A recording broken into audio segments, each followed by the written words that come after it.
trying to win $1 million in early drafting. Welcome to School of Scott. Theo Gremminger with Scott Barrett. Scott Barrett is back. And today we are joined by our friend Abib Agbetoba. If anybody's watched over the last couple of years, not necessarily on this channel, maybe in an old channel I used to be at, Abib would come on and draft with Scott and I, and we've done well. We in the FFPC streets. We took down an FFPC main event league last year. It got away from us a little bit, fizzled out at the end, but we've drafted well. And we said, guys, we're good at winning money together. Why don't we win money earlier and more often? And Abib, it's great drafting with you. This is your contest. Like, you are a two-time overall winner of the FFPC 350 contest. It's earlier and earlier this year. How deep in the game are you right now? How often are you drafting? How's the portfolio looking? Yeah, I mean, I've got some skin in the game. I think I'm probably about 5 or 6 teams in. Uh, Honestly, the early part of the year for me, and specifically, the drafting, I tend to kind of hop in a lot of slow drafts. This is my process. I kind of learn by doing. I learn by sort of kind of going through it, and it's nice that they kind of offer these slow draft formats, the 2 hour, the 6 hour, because it's kind of how I prep for it, and I can kind of go about my day. Whether it's like going back and looking at some film on some rookie players or diving into some like situations that are a little bit more muddied. But I can go player by player by player by player and really kind of dissect and get a feel for, is this player a value now? Do I anticipate this player rising up draft boards later? Who are my targets eventually, towards the future? I kind of use this format as sort of kind of a springboard and prep into the main event. But obviously, I want to win in this format too as well. And so it's tough. I mean, you'll have different people kind of, there's pros and cons to drafting now versus, kind of maybe post draft and then drafting later. I think you can probably hit in any format. It's just, obviously draft the right players. But I do like trying to take advantage of some of this, just call it perceived value, because in the end, we just want guys that score points. So, if I take a guy in the second round and he gives me second round value, scores points, and blows up at the last 3 weeks of the year, then obviously that's the pick that I wanted.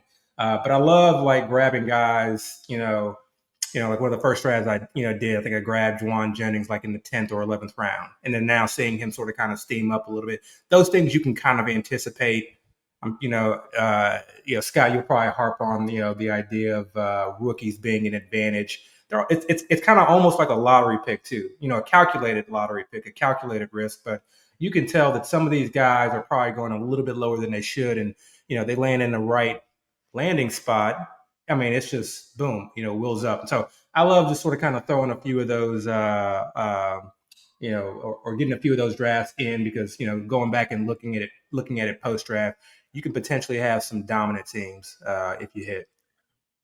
100%. And Scott, what do you think is like your general take on a live draft versus a slow draft, where obviously it's conducive to the three of us who have differing schedules to draft a 6 hour slow draft as opposed to necessarily getting together and trying to do a live one. Do you think it makes it's an edge for you, or do you think it's something where maybe it gives a less experienced drafter a little bit more time, and therefore you kind of lose your edge here? Where's your general take on slow drafts versus regular drafts? Yeah, I prefer fast drafts just because generally it's softer. I like to draft late at night, where hopefully it's just like some dad who's drank a little too much cognac and drafts a kicker 4 rounds earlier than he should, or 3 quarterbacks or something. So I like fast drafts for that reason. I also, because this is a competitive league with a big payout, is I encouraged us to sit on the clock. I know that's something of a faux pas, but it was like right in the middle of free agency, and it's like, we could take Keenan Allen here, we could take this guy, it's kind of tight.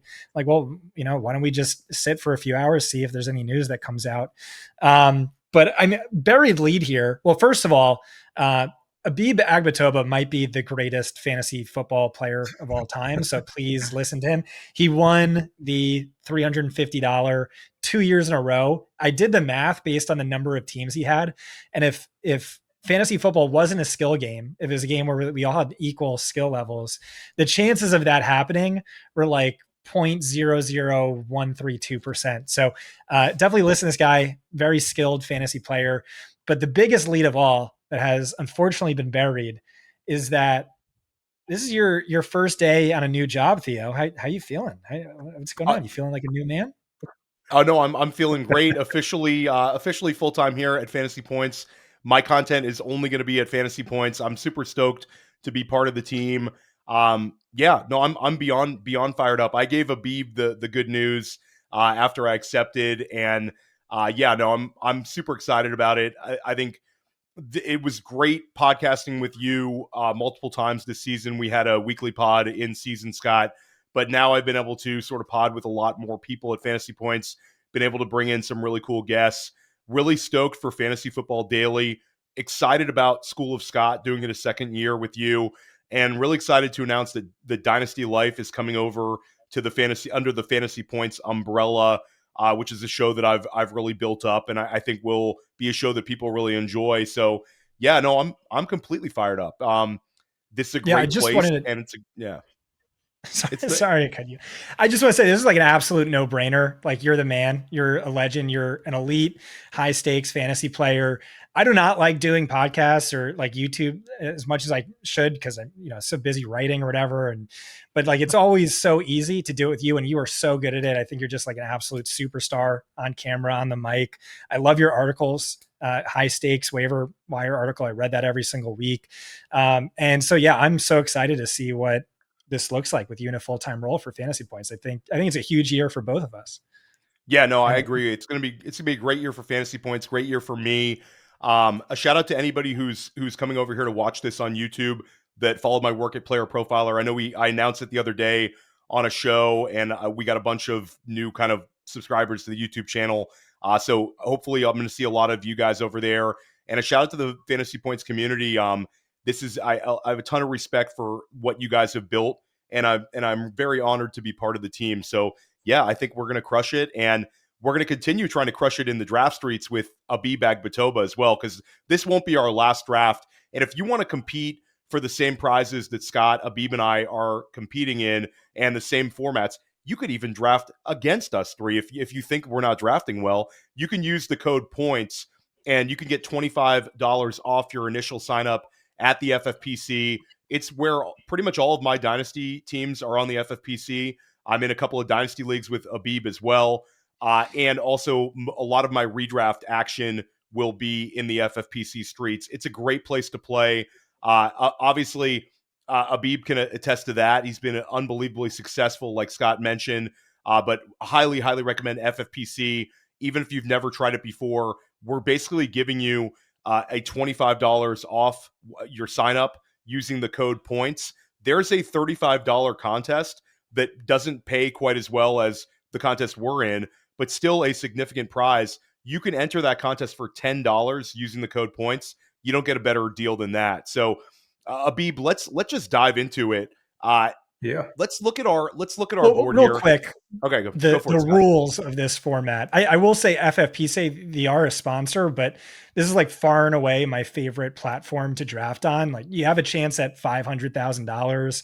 It's tight end premium. All leagues should be tight end premium. That's my favorite. It's one quarterback, two running backs, two wide receivers, two flex, a tight end, a kicker, a defense. And if you win your league, you get something like, I don't know, what is it? 8x you're buying if you finished first over the bonus rounds, which is like collectively weeks, what is it, 13 through 15, you have a chance at 500K. Second place gets a lot of money as well, but you can hammer out the specifics for me. It's not best ball. This is just start, sit, redraft. Well, you actually, Scott, now they've risen the grand prize to $1 million. That's right. So if we take this down, we get $1 million on this one. And Abib, they basically took money off the table from you by changing the grand prize to $1 million, like the year after you shipped it 2 years in a row. they increase the prize exponentially. But yeah, this is a great one. It's a ton of fun. And I'll say another caveat for drafting early, Abib, we are part of the, correct me if I'm wrong, but we are part of the early Rampage tournament prize structure as well, based on the time that we drafted. So it's the pre-June 15th drafts, which we are easily one of them. Is this, we're part of this early Rampage, correct, Abib? Oh yeah, absolutely, absolutely. So you have the early Rampage, kind of our own like little mini tournament, added incentive to kind of get drafts in early, I think, for FFPC. And then I think they got some unique things where, if you land the 7th spot a number of times, you sort of kind of get this prize, whether it be, I think, an additional FFPC entry into this tournament. Or I think if you hit it a couple of times, you may get like a safari trip. So I get like a lot of unique incentives to try and get a couple of early drafts in. But I'm an addict. I mean, you don't really need to incentivize me very much to hop in the draft these days. Yeah, no, early Rampage is a nice little, it's like a nice little bonus. So if we finish first in the early Rampage, not only are we eligible for the million, but we could also take down an extra 10,000 for first. So it's a really nice added bonus to get people drafting earlier and earlier, and you get paid up to 30th place overall in this early Rampage. So definitely a nice little bonus. So big shout out to the FFPC. We highly recommend you playing in this, and of course using the code POINTS in order to get $25 off your early setup. So we drafted what I think is a very, very well-built team with a lot of firepower and great structure. We're going to dive into our selections, our thought process, and also some of our favorite picks after this. Welcome back to School of Scott. Theo Gremminger and Scott Barrett. We're going to be dropping more and more episodes every single week here leading up to the NFL draft. Big shout out to Ryan Heath, who's joined us here on School of Scott. Also, a big shout out to JJ Zachariason, who joined us on School of Scott a few weeks back. We also want to let you know that you can get access to Brett Whitefield's prospect guide. That's available for free right now at fantasypoints.com. A tremendous resource if you're trying to learn about these rookies. Brett is exceptional at what he does, and all you need to do in order to access it is register your email at fantasypoints.com. Tremendous stuff from Brett Whitefield. Let's go ahead and start out here in the first round, guys. We draw the number 10 pick. And Abib, your general thoughts on the turn this year. Like last year, it was looked at as, I got the end of the first round selection, not necessarily from us, but there was a general, the edge is at the beginning of drafts last year. This year, I think the tables have turned. I don't know about you, but I kind of love drafting from the back, and I think the general consensus is there's a ton of quality here. Your thoughts? Oh, absolutely, absolutely. And I think, if you kind of take a tiered approach to ranking, you see like, kind of major tier breaks that, start to kind of come into play in the second round. So I think it's nice to be able to take advantage and take two guys from maybe that's, I consider just one large second tier, depending on how you structure your team. But yeah, going back, I always, I always like to obviously look at, what happened the year prior, not to necessarily kind of, put that, forward, but just to kind of understand what the mentality was and see if I can somehow play against that or, use that as an advantage. And if you look at last year and the previous year, the previous or 2 years ago, you theoretically could have had like 100% CeeDee Lamb, who was like, one of the, obviously a league winner. And last year, you theoretically could have had 100% Saquon Barkley. So even in years previously where we felt like the back end wasn't as strong and you could probably, with, whatever metrics look at the first half versus the second half and still make that argument, there are obviously league winners back there. And so this year, like it's very important to me to try to identify who those potential league winners are. I'm a very aggressive drafter. So I'll diversify some, but I really want to try to identify that guy who is going to be the CeeDee Lamb, who's going to be the Saquon Barkley, and, not to kind of, steal any thunder with our 10th pick. But I think, out of a handful of guys that I'm sort of kind of, mulling over, or Brian Thomas Jr. Just BTJ. He just seems to be that potential guy. I mean, there's just tons out there, from coach speak to his play during his rookie year to the current team setup, that just really just point to him potentially being an absolutely explosive player. So yeah, I love that 10th round pick. I think I don't want to call it value, but I just think there are a ton of guys that are just going to be able to, really give you some quality points, but also be able to provide explosive weeks. Because in the end, again, we want to get to that end of year tournament, but we're going to need guys that are going to be able to go off for 2 to 3 weeks in a row, and guys that could potentially give us those 40-point spike weeks. That's just how you win it all. And so that's always in the back of my mind, when I'm, selecting these guys, especially early on in drafts. Yeah, it's sort of the unknown upside. Those sort of guys kind of seem to matriculate in this range of the draft. It doesn't always hit, but when it hits, it can really, really hit. You also brought up a great point of how the last 2 seasons, the nuts pick has been in the back end. Certainly Saquon overly mispriced. But Scott, you do extensive research on offensive coordinators and their impacts on teams. And that certainly is going to come out from you this summer at Fantasy Points. But last year, you were optimistic, and correctly so, when it came to Liam Cohen. We continually would go over Liam Cohen-led offense in Tampa Bay last year on School of Scott, just how sharp we thought Liam Cohen was, how he maximizes the talent on his team. When you look at the Jacksonville Jaguars, Evan Engram gone, Christian Kirk gone, a few question marks at running back, but the one constant they have there is this exceptional talent in Brian Thomas Jr. Just sort of your general idea of what you think you're going to see from Liam Cohen, maybe new wrinkles he might use BTJ in, and sort of the upside he has for you in this offense. So at the time, this wasn't the easiest decision. Brian Thomas Jr. versus Malik Neighbors both had historically great rookie seasons. BTJ with the best yards per route run from any rookie wide receiver in Fantasy Points data history. Malik Neighbors, best target share, first read target share of any player, not just rookie, in Fantasy Points data history. And we know volume trumps efficiency. The targets are the lifeblood of fantasy for a wide receiver. And so that's an argument for Neighbors. With BTJ, you had better quarterback play. Okay. But it felt somewhat tricky unless you factor in the Liam Cohen wrinkle. Remember, I was all in on Chris Godwin last year because of that quote unquote Cooper Kupp slot role in Liam Cohen's offense. But then you had this happened either right before or right after we took BTJ. Liam Cohen was saying, this is a guy you want to move to the slot to take advantage of better matchups. He said, if he doesn't get 10 targets a game, I won't sleep easy at night, or I will sleep easy at night knowing he got 10 targets, something like that. So it's like BTJ, the more efficient, I think a little bit better season. You factor it, but like Malik Neighbors has the volume. I think with BTJ this year, you get the volume, you get the hyper efficiency, even more so with better slot usage. And this is a player who, could immediately go up there with the Jamar Chases of the world, the Justin Jeffersons of the world. And yeah, I thought this was a great pick. So I'll say peak Josh Gordon jumps to mind for me when it's like Brian Thomas, just like a weapon of mass destruction at the wide receiver position. And now we have an offensive coordinator that we really, really trust and like with him.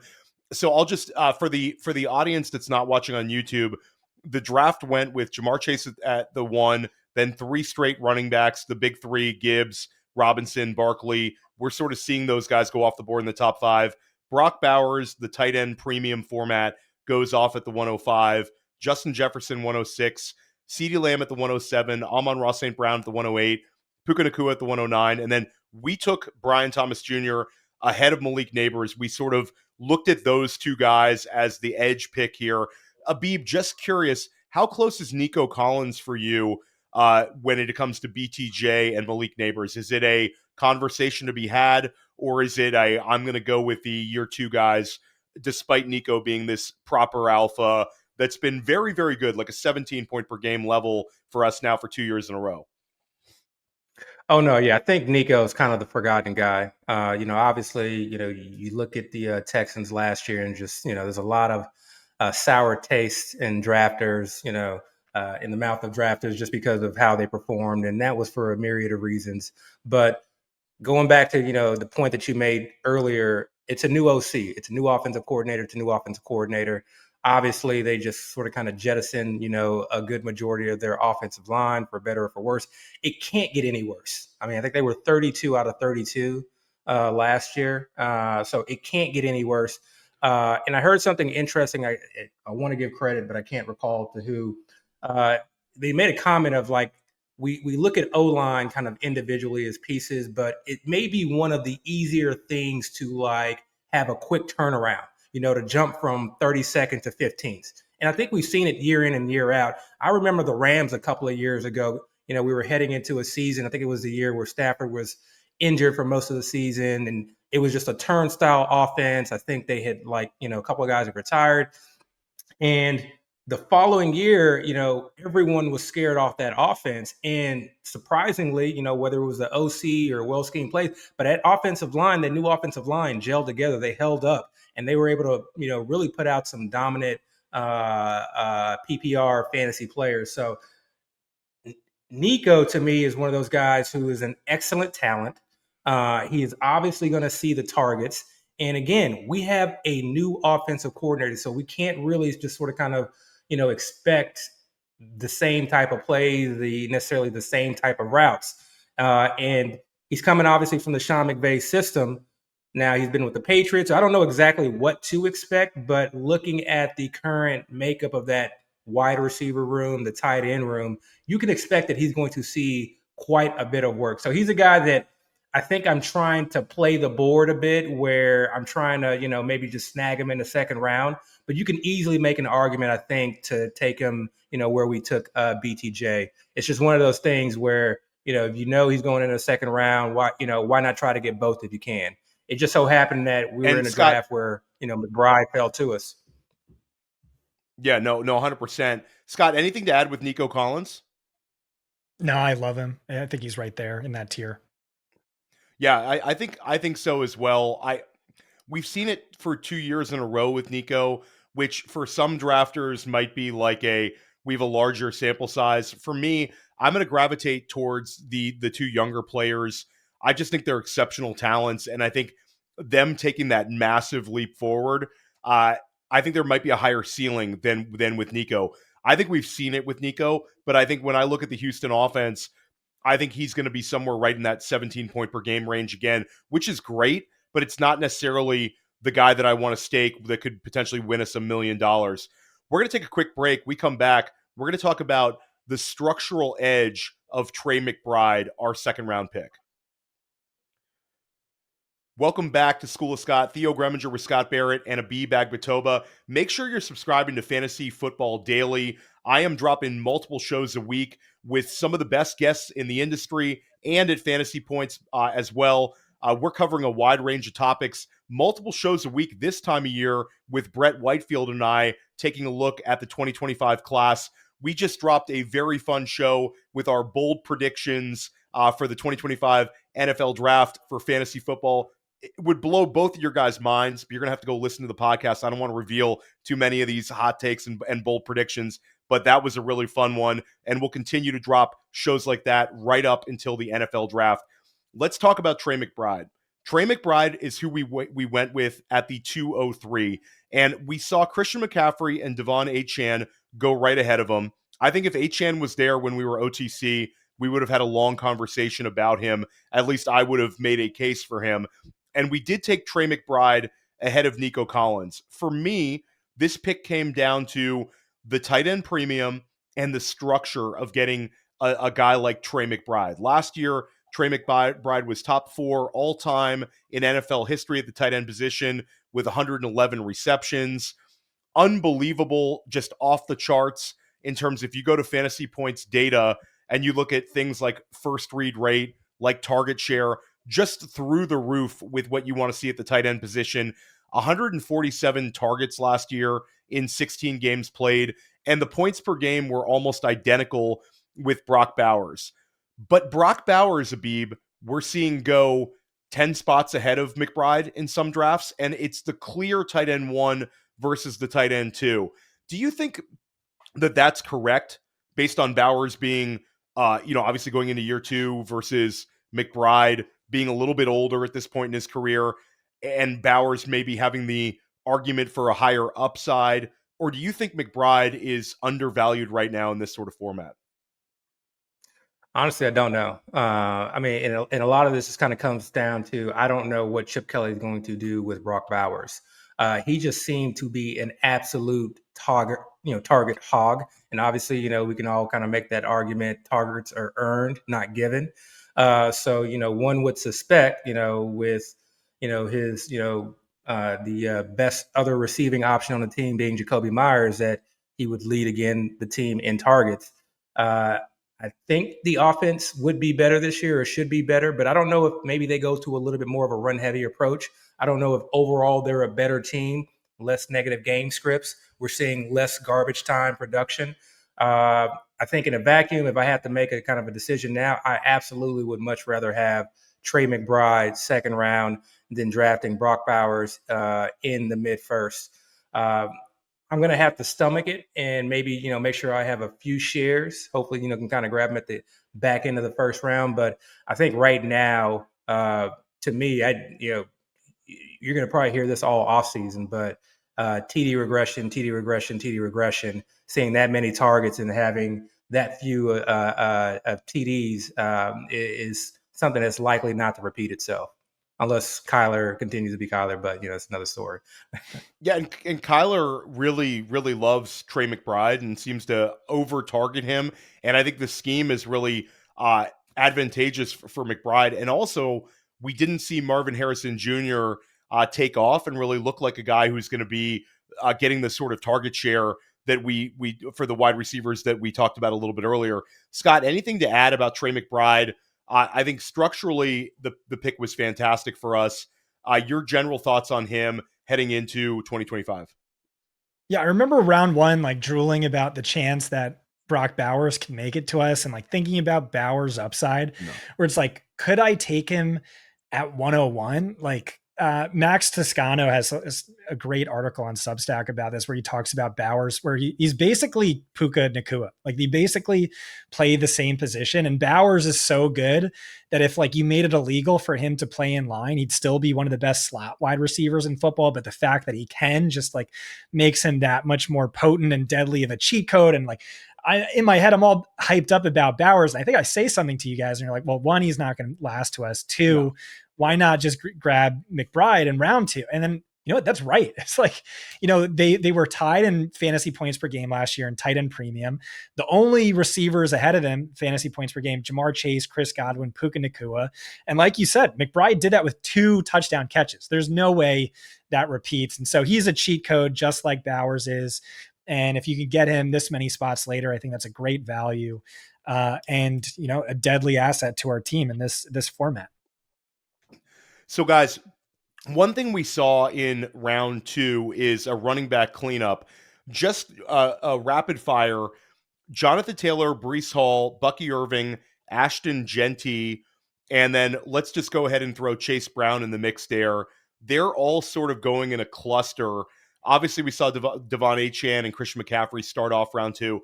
Your favorite of Ashton Genty, Bucky Irving, Breece Hall, Jonathan Taylor, Chase Brown? Start out with Abib.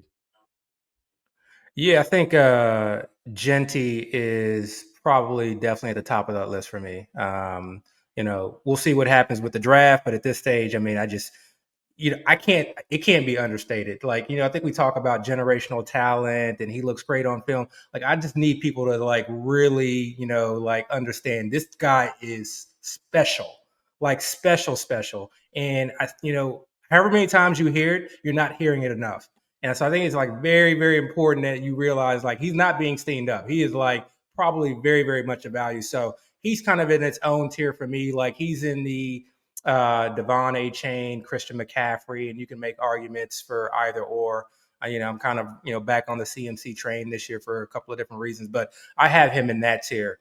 And then after that, it's really tough. All these guys kind of have their warts, and I would include, Josh Jacobs in that tier. I'm off of I was off of Kyron last year, and I'll continue to be off of Kyron this year.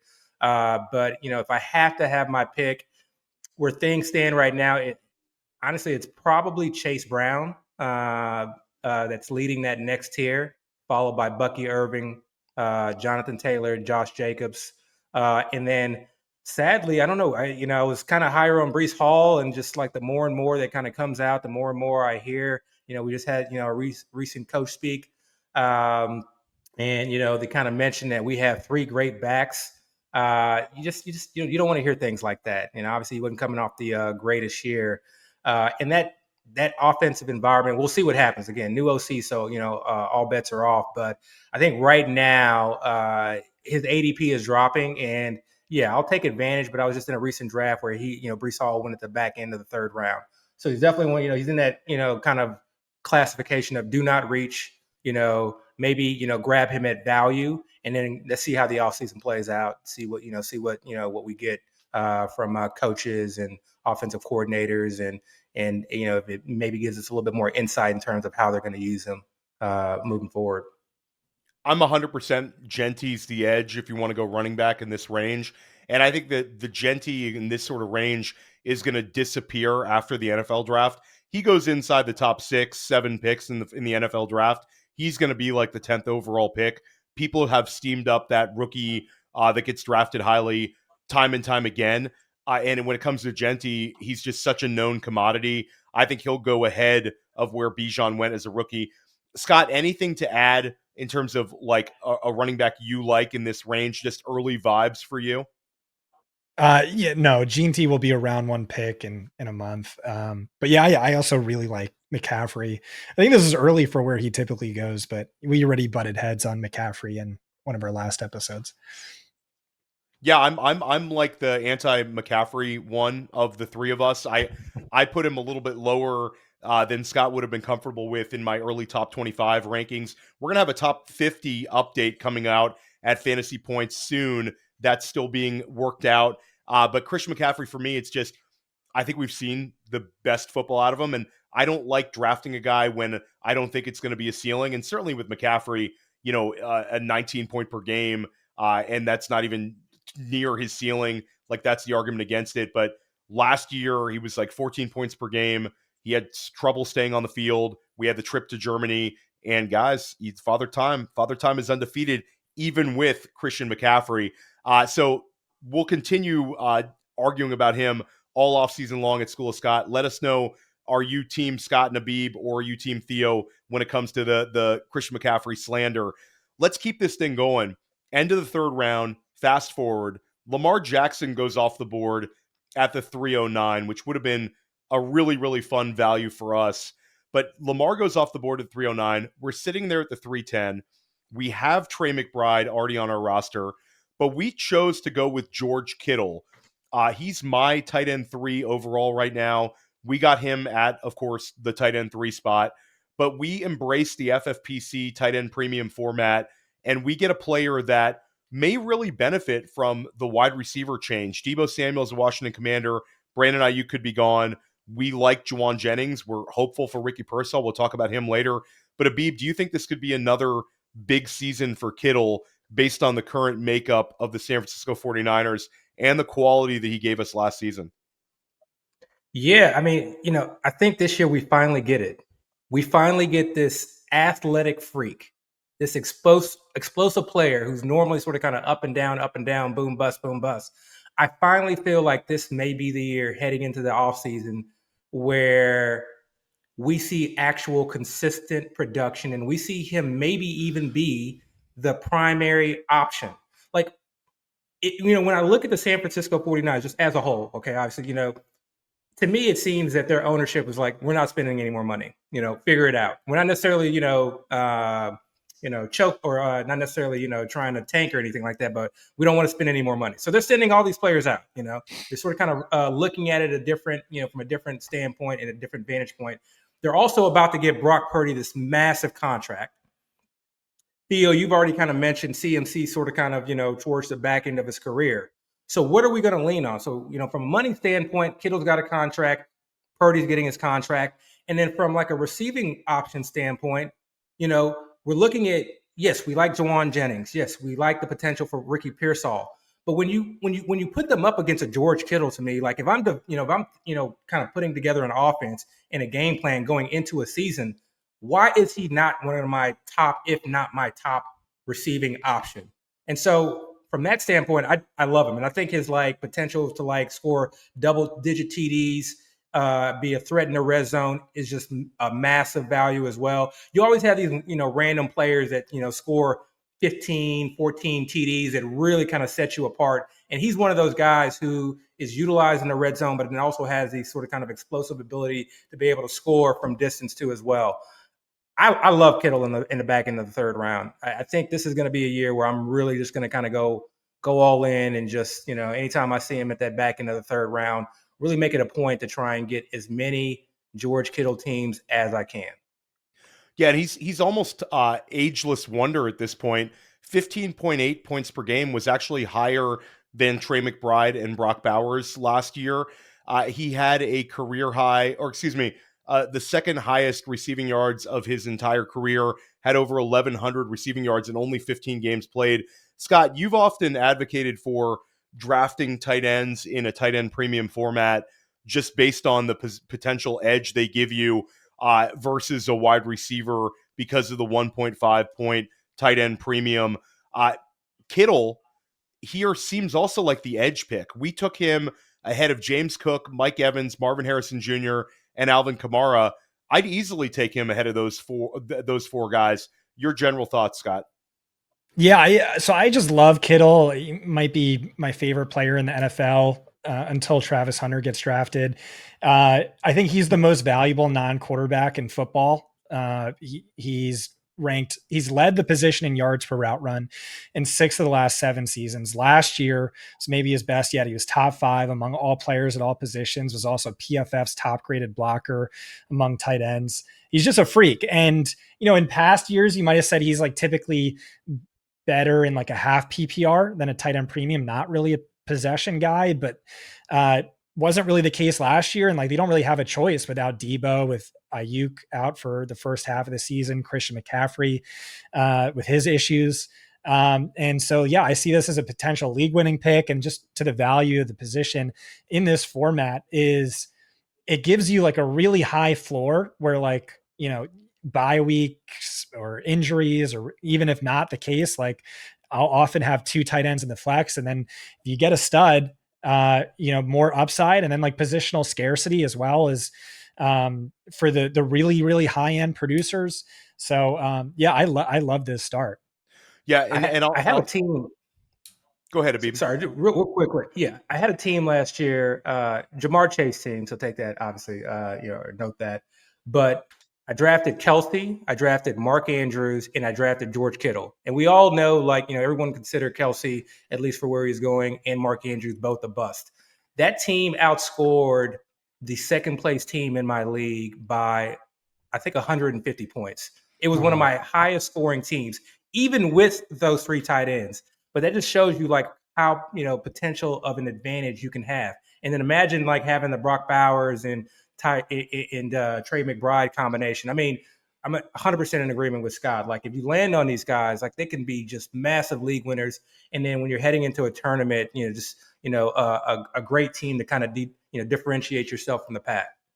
Yeah, and I think when it comes to Kittle, there is a significant drop off between him and tight end 4. I'm a big fan of Sam Laporta, but of course we had him regress in terms of his points per game from year 1 to year 2. Now we have obviously Ben Johnson is the coach of the Chicago Bears, so there's going to be some change in Detroit. We also saw the extension of Jameson Williams. There's been some very positive coach speak for Jameson. He might get that extension to go along with Amon-Ra St. Brown and just the unbelievable talent of Jahmyr Gibbs. So a lot of mouths to feed. I think for me, Laporta's tight end 4. But then, guys, if we look a little bit further down, Hawkinson is probably the number 3 target in Minnesota. Don't like chasing the number 3 target at the on a team at the tight end spot whenever I can avoid it. Tyler Warren's actually up there, which I think Tyler Warren's fantastic, but you're having to use a 5th round pick on a guy we don't even know the landing spot. David Njoku in round 6. So for me, I love Kittle where we took him. I think that as we get a little bit into the big money months, you're going to see Kittle kind of eking up higher and higher because it's going to be a real edge between him and tight end 4. So I like that a lot. We take Kenneth Walker as our first running back off the board, and we take him at the 403. This has been a player that now we have Kubiak taking over in Seattle. We saw how running back friendly the Kubiak offense could be in New Orleans last year. Alvin Kamara was a huge ADP win. Your general thoughts for Kenneth Walker right now? I think he's a little polarizing, Abib. And I'll say, spoiler alert, Abib, you made a big trade for Kenneth Walker in Dynasty in a league we're in as well. So you're all about Kenneth Walker right now. Yeah, that trade was pre Geno, pre DK, Exodus. But who knows? Like, I definitely, again, we keep harping on it. Offensive coordinators matter. They just do. And I think the Ryan Grubb experience was one that you talk to the players, you watch the film, you see the production. It just wasn't it. It wasn't it. It was a lot of fluff, a lot of, I felt like, low value targets. It just didn't seem like they had an overall identity. We know what Kubiak is about. And that outside zone, that stretch zone, it just seems like the perfect fit for Kenneth Walker. And then obviously, an edict has been sent down from the head coach. We want to run the ball. Okay. And obviously, I think that's why they've made one of the biggest changes there. And you go back and listen to the OC and I think his intro or his introductory comments. Him talking about Kenneth Walker was not just Kenneth Walker in the run game, but also Kenneth Walker in the passing game. And I think it's really, really important to not just sort of kind of like read the excerpts, but to actually go back and like listen to it, because you can sometimes hear the excitement, you can see the smiles, and then you can, it wasn't a situation where, like in New York, they're talking about, oh, well, we got 3 great backs. It was really a situation where he was just highlighting Kenneth Walker. And that's kind of what we want to see. We really want that true one back and then a back up, or someone to spell, change of pace. We don't want an issue where we have to deal with Kenneth Walker being the 1A and Charbonnet being the 1B. So I love it. I think, to me, more so than drafting Kenneth Walker here, because it was Kenneth Walker and we wanted to grab him. If you just sort of kind of look at how the board played out, when it got back to us in the 5th round, and you look at all the running backs that went after that, it's really hard, I think, in a tournament to like not have one of these elite running backs, or a running back that can get you 16, 17 PPR points per game, or be high end and really take down a tournament. And there's just, running backs have, obviously looking at 2024, I think, recency bias, running backs have gotten pushed up the board, at least running backs with the perceived, bell cow role, or perceived, true 1A role. They're pushed up the board, and everything else after that are true question marks. So I'm glad we got to land him and then sort of kind of try and figure out, our most least valuable position, the RB2 position, later in the draft. Yeah, and Scott, I'll say that Ryan Grubb is one where there was certainly a lot of disappointment with Seattle fans, and certainly disappointment with me. This was a guy that was exceptionally effective at Washington. Now he's back in the college game. He's at Alabama. So I think his reputation will sort of turn around. NFL, not necessarily the best fit for him. But one thing that he did unlock was Kenneth Walker, the receiver. In only 11 games played, Walker had 46 receptions. I mean, this was a huge leap forward from what we saw in year 1 and year 2 out of Kenneth Walker.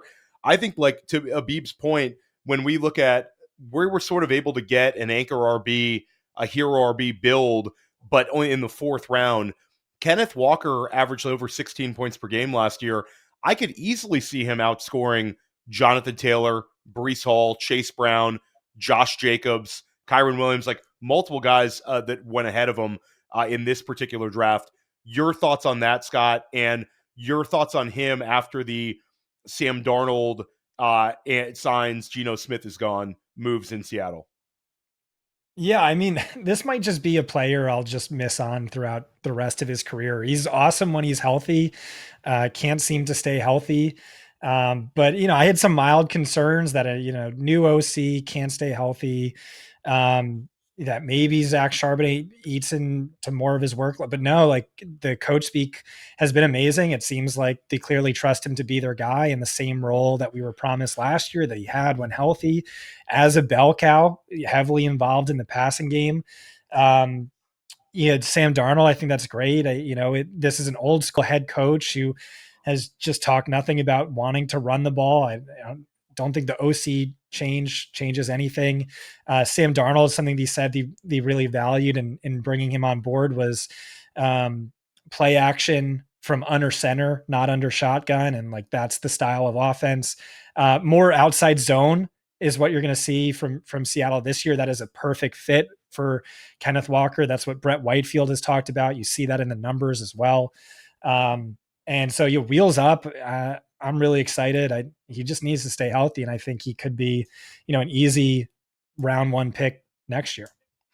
We're going to take a quick break. When we come back, we're going to talk about what we were able to accomplish in rounds 5 through 10.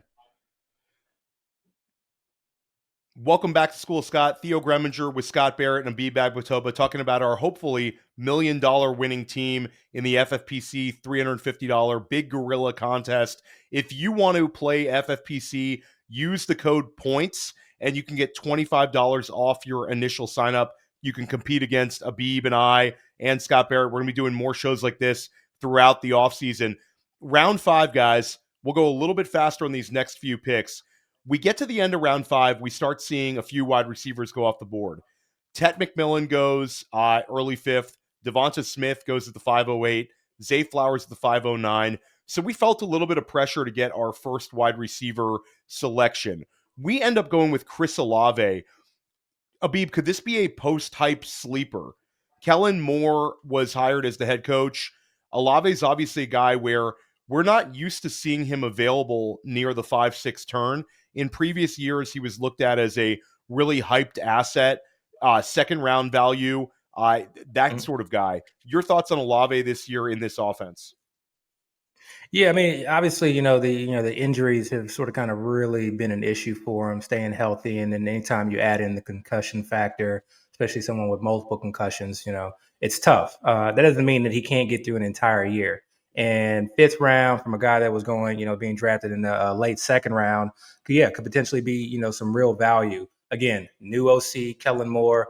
I don't want to, bring up the CD Lamb role, but who knows? The CD Lamb role. We do have, Rashid Shaheed coming off, I believe, a meniscus injury, which you would, assume would have him, ready to start the season and not cause too much in the way of issues. But this to me obviously is a very, very different team than the Philadelphia Eagles. So I think Kellen Moore has kind of been, proven to be able to sort of kind of, figure out what's going to work or what's going to be the best fit, in his offense. And I think his offense had been functional.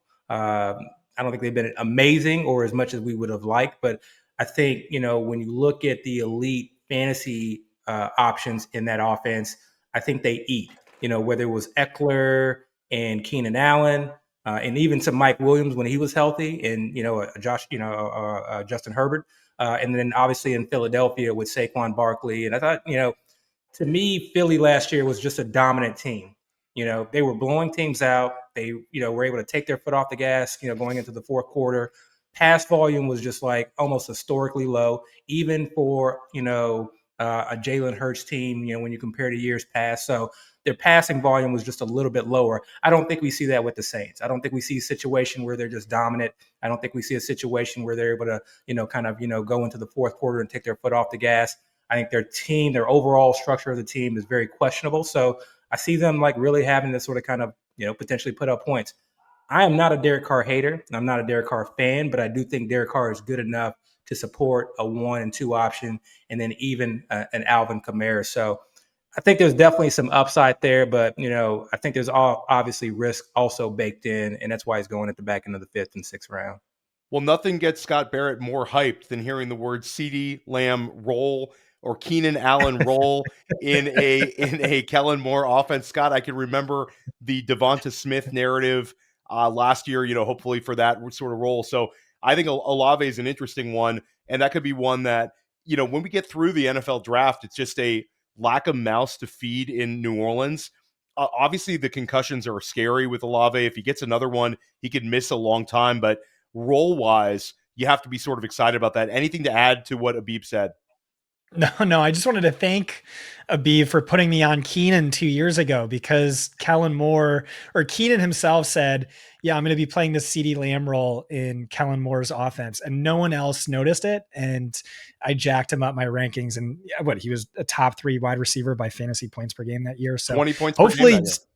yeah, hopefully same thing with Chris Olave this year. No, I love it. And we did pass up Jalen Hurts at the pick. So we dove into the wide receiver steam there, and we passed up on Jalen Hurts, which I think that was one where if we would have taken Hurts, we could have gotten steam through wide receiver wise, and maybe had to go with a guy like a Jalen Waddle, a Jordan Addison as our wide receiver one. So happy with that decision, because in the 6th round, we ended up with Joe Burrow.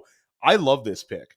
Joe Burrow, we obviously made this selection before the T. Higgins contract extension, the Jamar Chase contract extension, but this is a player that played at such an exceptional level last year.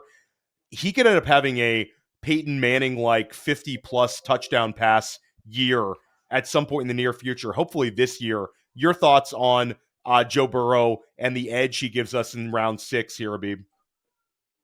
Yeah, I will say now when I'm in drafts, after kind of going through a few more, I just absolutely want to wait. I'm seeing so much value later in drafts. So I think if I kind of had to do this pick over, I probably would have passed on Burrow and gone for some other value. Although looking at the board, it really did tighten up. But yeah, no, I'm in agreement. I mean, you could definitely see just an absolute historic year out of Joe Burrow, and maybe we finally get an actual off season where everybody's healthy, everyone's Including happy. him. Because we had this discussion last year. I mean, like Joe Burrow was like Joe Burrow and Jaden Daniels. Those are my 2 highest owned QB1s and QB2s. Yeah. But I remember we had to kind of fight the narrative that like people are unhappy in camp. Like there's a lot of, the receivers are unhappy, and it's just like a lot of negativity. And luckily, just because their defense was so porous that, he was able to like just put up just like crazy fantasy points. So I think they're pissed. I think they're upset that they didn't make the playoffs. I think Joe Burrow, he has to go into the season with the mentality that our defense is not going to be there for us.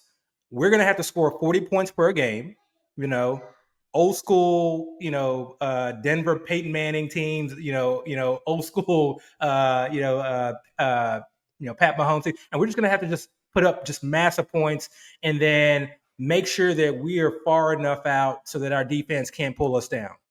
So yeah, I think he's still very, very much worth the 6th round pick. And for this build specifically too, because we're obviously really wanting to make sure we land us a solid RB2, it helps out when you can draft an elite quarterback and then just not draft another quarterback and then load up on, the late round running backs, especially the rookie picks, and hope that one of those guys hits. So round 6 turned into a wide receiver steam where Jalen Waddle, Rome Odunze, Jordan Addison, Jamison Williams, Khalil Shakir, Deebo Samuel all go off the board. We're sitting here at the 7-10, hoping for our wide receiver 2, and it continues. The run in the 7th round, Pickens goes off the board.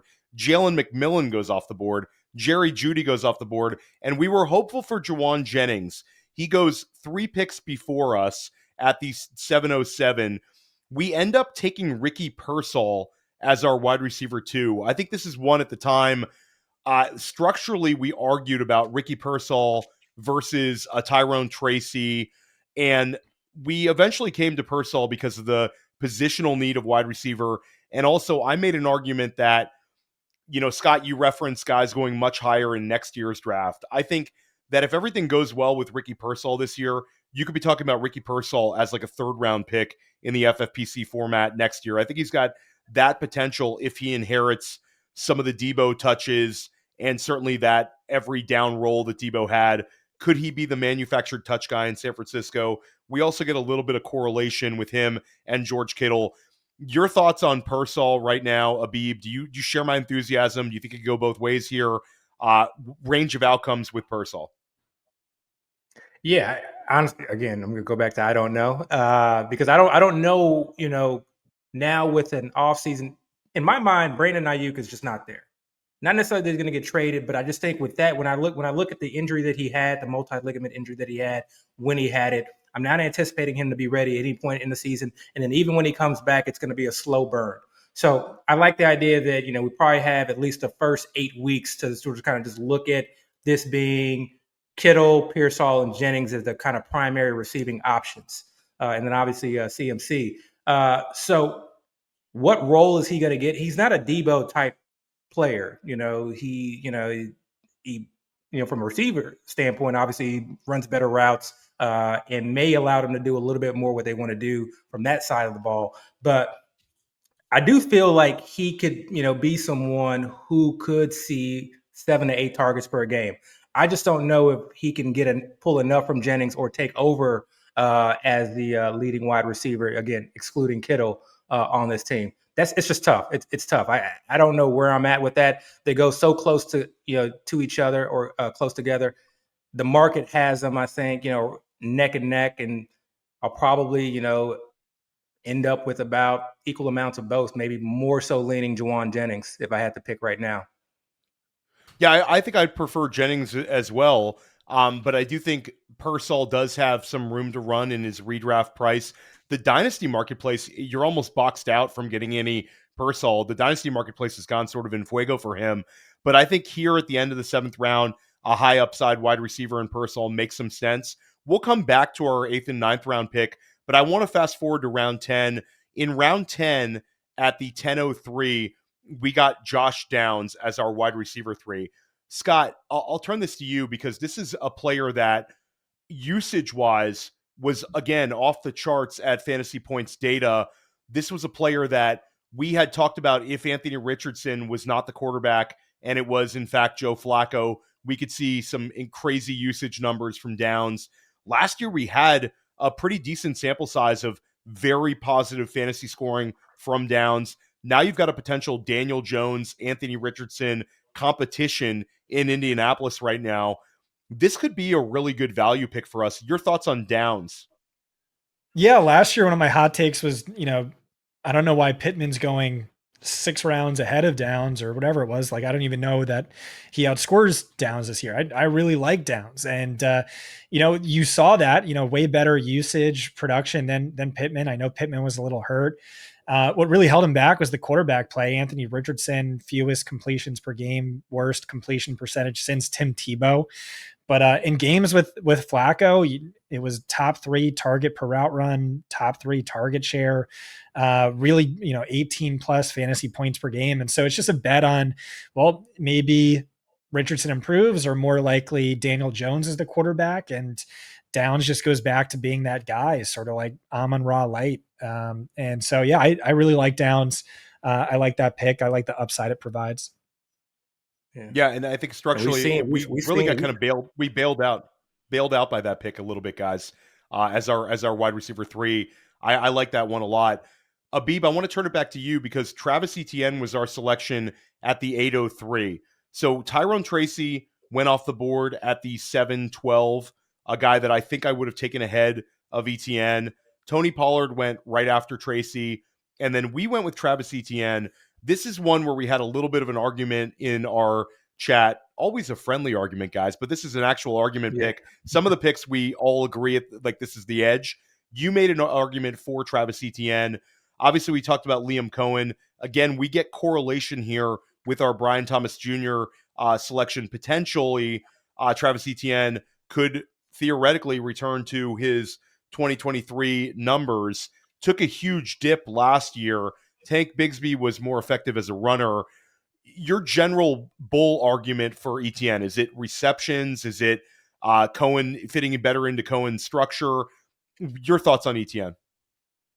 Yeah, I don't want to be known as the Etienne guy, but you are officially you're an Etienne guy. You might as well get his jersey.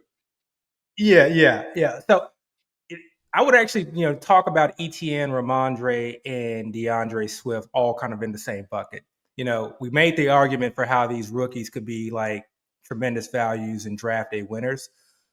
Some of these veterans are going to be draft day winners. If New England doesn't draft a running back because they just have so many other team needs, and obviously they paid Ramondre the year previously and he walks in, and they trust him and give him sort of kind of bell cow usage, his ADP is obviously going to skyrocket.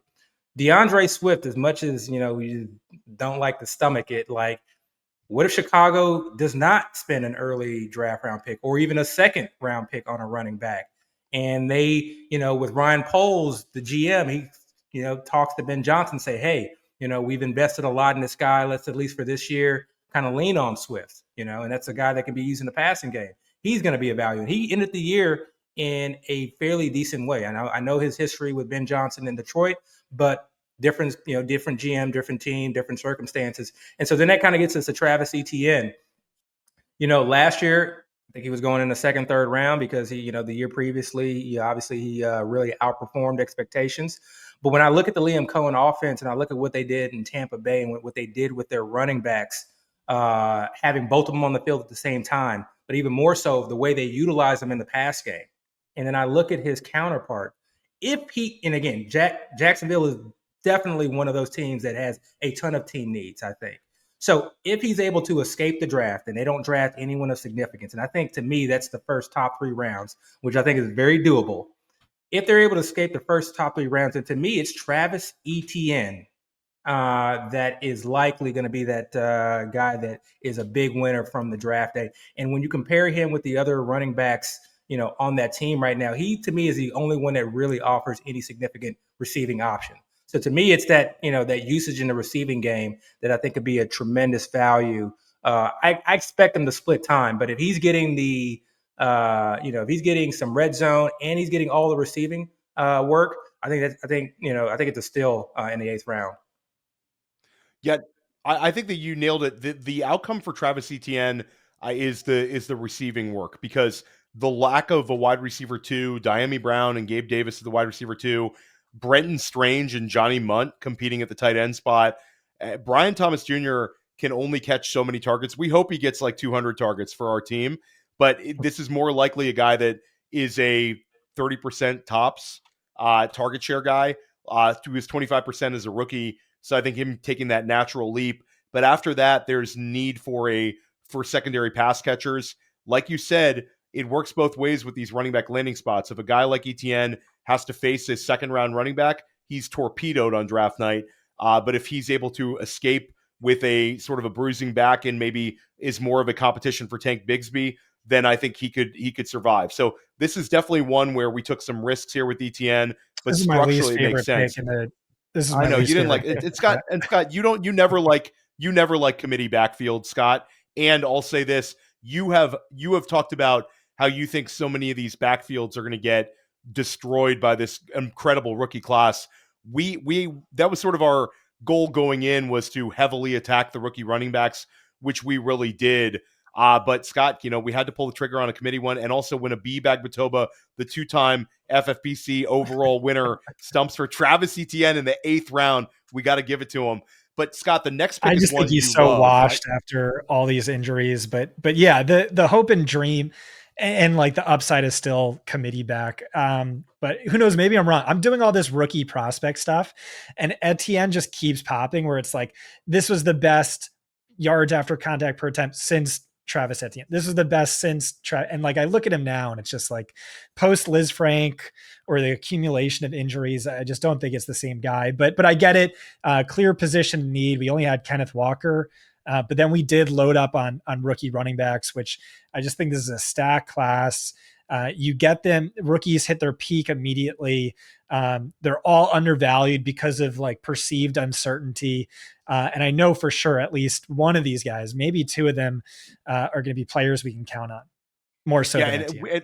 And I'd say once we got to round 9, we were sort of in rookie running back like mode, where we sort of played chicken with when we wanted to start taking the rookie running backs. But Scott, in round 9, I'll turn it over to you because you've done extensive research on the tight end class, the upcoming 2025 rookie tight end class. And one player that you and Brett Whitefield and myself are in lockstep on is Colston Loveland. We were able to get Colston Loveland 4.5 rounds later than Tyler Warren. There's a chance Colston Loveland is the first tight end select in the NFL draft. I think he's going to be a top 15 pick in the NFL draft. And you've talked about being able to you and Abib both talked about the potential strength of using a high-end tight end in your flex spot in the FFPC format. We get Colston Loveland at the 9-10. I think this is exceptional value, and probably 2 rounds later than you're going to see Colston Loveland being selected once we get past the NFL draft. Your thoughts on this pick? Yeah, I think he's a slightly richer man's Dalton Kincaid based on the profile. I think you're right. I think draft capital is going to be good. I think landing spot's going to be good. I think he's plug and play. And we all remember what, did I say Kincaid or Sam Laporta? Slightly richer man, Sam Laporta. There we go. And we all remember what he did his rookie season. So, yeah, I love this. I love the 2 flex spots, only 2 wide receivers. So I think there's a lot of value to having 3 really good tight ends. So we finally start pulling the trigger on these rookie running backs. We saw Cam Scattaboo going at the 11:05. So that sort of was like our warning sign, like, hey, it's time, guys. We got to start actually using these picks on these rookie backs. And we end up going with Ollie Gordon as our first one in the late 11th round. We sort of game theoried it, Gordon versus RJ Harvey, Abib, where I think RJ Harvey for me is higher up my rookie rankings. I think Ollie Gordon is a very underrated prospect right now. But we game theoried it correctly because we walked away with Ollie Gordon in the 11th and then RJ Harvey in the 12th. How excited were you to get access to these 2 rookie backs at this range in the draft? Oh yeah, absolutely. And I think, we can do all the rankings we want and we can, love certain running backs. Ultimately, it's which team falls in love with which player and which of these players ends up in the nut spot, because if Denver doesn't go running back in the first round, I mean, one of these guys could really hit if if Denver takes him in the second or even third round. And I think that there are a number of teams like that. And I think that these guys may have value kind of throughout the season where maybe it's sort of kind of a Bucky Irving situation. They kind of start off slow and they just prove to be just a better player than their counterpart or predecessor. So I'm glad we were able to, like we've already kind of mentioned, get a number of these guys, definitely in the RJ Harvey over Ollie Gordon. But I do feel like Ollie Gordon may be one of those guys, one of those bell cow running backs or guy more so who can kind of who can take on a lot of workload that teams may, or a certain type of team may value. And so I've seen him kind of really fall down the board lately, and he could kind of be like a surprise day 2 pick come draft day. And then obviously, we hit and we win all the money. Yeah, I think that what we did is I think we got 2 day 2 guys in the 11th and 12th round. And I think that this is where we find this edge, guys, where we are willing to take guys without knowing their landing spots. And we got a edge here. RJ Harvey, so many landing spots where he could thrive. Talk about those 2 Kansas City picks at the end of round 2 and the beginning of round 3. Brett Whitefield has brought up maybe, like, I've constantly made the argument, and other people have as well, that Ben Johnson's going to go ahead and get his David Montgomery in this draft, and you'll see DeAndre Swift in sort of a really poor man's Jahmyr Gibbs type role, but he thinks it might be the opposite, and he chases like a multifaceted athletic 2-way ability back like RJ Harvey in the round 2 or round 3. So for me, I love what we did here. I'll say we got a little lucky in the 13th round. Jordan Mason, guys, we were able to select him here. We timed out. We were arguing about this pick so much that we actually timed out. We had Jordan Mason in the queue, but Jordan Mason, we get him in the end of the 13th round. He ends up in a fantastic spot, Abib, goes to Minnesota. Aaron Jones is going to be 31 years old. And I mean, Aaron Jones got paid, but again, 31 years old, and Aaron Jones is coming off the highest volume season of his career. Jordan Mason was very good last year to start the year, multiple RB1 weeks to start the season. It's not hard to envision him having at least a role in this Minnesota offense week to week. And if Jones goes down, guys, we're talking about Jordan Mason in a plus offense. Yeah. From an analytics standpoint, way too many running backs stayed healthy for far too long last year. So you just know that, like, that is coming crashing down to earth. And, I think in the past, we always look at these, like, we don't talk about, like, high valued handcuffs anymore, right? And I know it's early in the season, so depth charts hadn't shaken out, but for these rookies that come in and don't have a starting gig right away, I think a lot of them are going to be like, 1Bs or high valued handcuffs. So I don't care whether they're starting day one or whether we have to wait on them a little bit longer. But Jordan Mason, to me, also is just kind of one of those guys. I don't see Minnesota necessarily drafting anybody the first 2 days at the running back position. And obviously they, went out of their way to acquire him. And yeah, Aaron Jones staying healthy for a second year. He's one of those guys that like he's gonna he may find his way self on waivers, especially in home leagues, and he's gonna be one of those guys who potentially can be a league winner down the stretch just because he's gonna have a massive full time role. It's kind of one of those situations where the starter goes down, but the backup gets way more work because there's nobody else there and there's no one else that they trust. So definitely a lottery pick, and maybe even a guy who kind of has a little bit of standalone value in the 1B role. Yeah, no, I was excited about the Jordan Mason selection. And then, Scott, we end up getting Damian Martinez in the 14th round, which is a guy that we talked about in round 11. At fantasy points, we're higher on Damian Martinez collectively than I think some other sites are. He, to me, is a guy that there'll be a real course correction after the NFL draft between the time of NFL draft and our Dynasty rookie drafts, because Martinez is 217 pounds, tons of production at multiple schools. This is a guy where I think an NFL team is going to pull the trigger in the third round. And I think this is one where really we got a fantastic value. I mean, I actually have him ahead of Ollie Gordon in my rookie running back rankings. Yeah, and same. Gordon, we took it in the 11th round. So your quick thoughts on Martinez and the selection we got here? Yeah, I mean, I was bummed at some of these snipings that we missed out on. Cam Scatabo had to take Ollie Gordon. We missed out on Bajal Tootin, had to take Jordan Mason. But like, this is what we were talking about, is like, we could, punt RB2 and then just take a shotgun blast approach to the rookies. And one or two of these guys is going to hit. And I feel really confident. And I don't really view this as too much of a weakness, just because you do have these, one of these guys I think is going to work out for us. So that's where the value is. If you're drafting right now, I recommend you do the same. Just load up on the rookies. It almost doesn't really matter which one. Like I said, I Bajal Tootin and Damian Martinez I have above Ollie Gordon, but like, who knows? Gordon could just fall into like the nuts landing spot, and Martinez could, go somewhere where it's jam packed for touches. And so, yeah, there's uncertainty, but I encourage you to embrace the uncertainty. Yeah, and speaking of uncertainty and draft capital, Abib, I love what we did in round 15 and round 16.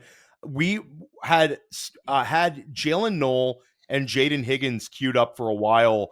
We're able to catch up at the wide receiver spot with two players that I think are both going to be round 2 selections, and we get them in the 15th and 16th round. Basically, we double tap the Iowa State wide receivers. Your thoughts on this, and this is a draft strategy? Double tapping them, I don't know. I don't know that I'm like it's something that I'm trying to do in every draft. But I do, the Iowa State guys and a number of some of the other rookie wide receivers, I really do like. I know it's been kind of pegged as more of a running back friendly draft, and we don't have the elite wide receivers, but I would not be surprised if like we see kind of an Amon-Ra type scenario where a guy just like over the second half of the year really takes a strong role in the offense. I think there are a number of guys who have that potential that, again, may not be elite prospects, but just from a production standpoint, may be able to get you. And to me, you can kind of make your argument, but I really like Jalen Noel. Like that, to me, that's a guy that I try to leave every single draft with. And this was pre-combine, just sort of kind of watching him play. That's a guy I think in today's NFL with the two high safeties and with the slot, wide receiver playing such a pivotal role in a lot of offenses, but also a guy who can sort of kind of win on the outside. I feel like he's just to me, I just watch him and I feel like there's going to be a team out there that's going to really love him. And he seems like one of those guys that like once you get him in the actual building and you get him on the field in OTAs, that coaches are going to absolutely love. And he's just going to fight his way into into a number 2 spot, and then potentially again kind of maybe taking over a lead role later on down the stretch, pending injuries or just circumstances, etc. Yeah, and Scott, anything to add on these two rookie wide receivers? I think, again, we've identified values that are going to get very strong NFL draft capital. I think these guys are more likely like round 12 selections, round 11 selections if they land well in that second round type capital that we're projecting them to land in at fantasy points right now. Your thoughts on that, Scott? Yeah, I think that's exactly right. Both players, Brett and I are very high on, but I like Higgins more. Brett likes Noel more. We're gonna, debate that out on film versus analytics. But this was a best case scenario. We got both of them, and like them significantly more than any wide receiver going after them. Well, we did like Keenan Allen for a little bit, then got sniped. But I mean, like Wan'Dale Robinson went the next round. Like, yeah, give me Nolan Higgins over Robinson easy. 100%. And we wrapped up our draft with Raheem Mostert in the 17th round, Juwan Johnson, who's sort of a sneaky value. Again, a little bit of correlation with our Chris Olave pick. Juwan Johnson did get re-signed by New Orleans. And then we, of course, took our defense and our kicker, Zane Gonzalez, for the win here in round 20, guys. This was a tremendous amount of time of fun drafting. I'm sure we're going to do it together. Abib, let everybody know where they can find you. Where are you at on X? Is First and 15 going to drop an episode anytime soon? Abib's highly entertaining and very, very great podcast that you've done for multiple years now with the team over there. Yeah. No, I think we'll see about a pre-draft pod, but I think more than likely it'll probably be post-draft. But yeah, we're looking forward to getting back in the lab. First and 15th. You can find us on Twitter and YouTube, Apple. And Skywalker 2000, no ER at the end of Skywalker on Twitter. Reach out. But yeah, hopefully we'll be back and back at it. We're looking forward to it, though. We're really looking forward to getting back in the podcast game. Yeah, let us know in the comments if we should run it back and do another draft right after the NFL draft. Scott, Film versus Analytics, those have been dropping as podcasts right here on the School of Scott feed. Make sure you subscribe to the School of Scott feed. Scott, what do you have coming out article-wise at Fantasy Points?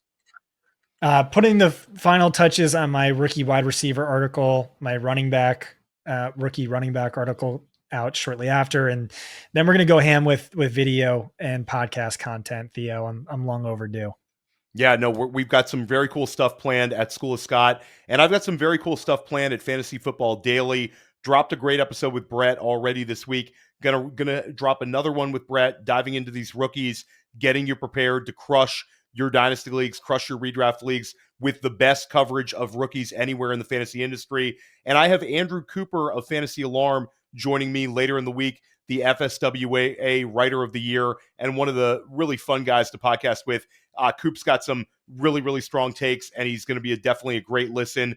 Stick with us here at Fantasy Points. We've got you covered to crush your fantasy leagues all season long, and we'll see you soon.